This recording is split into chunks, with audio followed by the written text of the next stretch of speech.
Tekrar selamünaleyküm. Hoş geldiniz, hoş geldiniz. Bu arada hava da çok güzel. Memleket de güzel, sizler de çok güzelsiniz. Biraz klibinizden bahseder misiniz? Klibimizde Erzurum'un maddi ve manevi tarihi olan yerlerini dile getirdik. Her alanda işledik.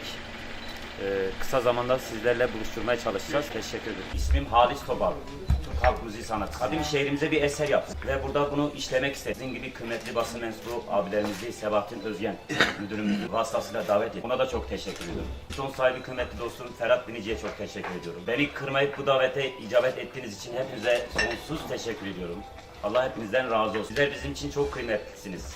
Olmazsa olmazımız sizlersiniz. Medya çok önemli. Ve ben hemşehrilerimi çok seviyorum. Özellikle ilk defa böyle bir şey düşündüm. Çoktan da düşünüyordum. Çok eserler yaptım. Böyle bir şey yaparsam oradaki basını davet edeceğiz ve bunu onlarla paylaşmak istedim.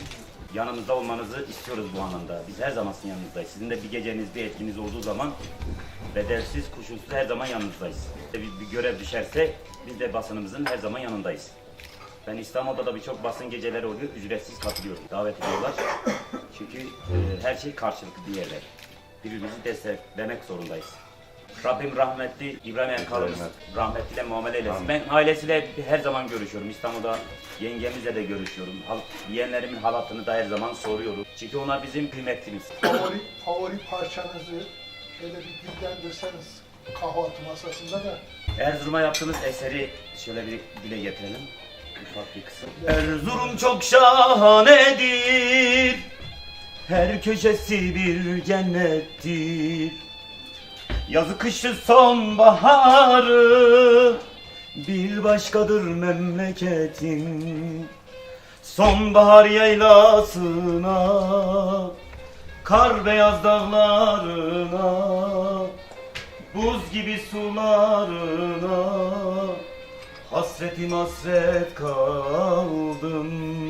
Sonbahar yaylasına, kar beyaz dağlarına, buz gibi sularına hasretim hasret kaldım.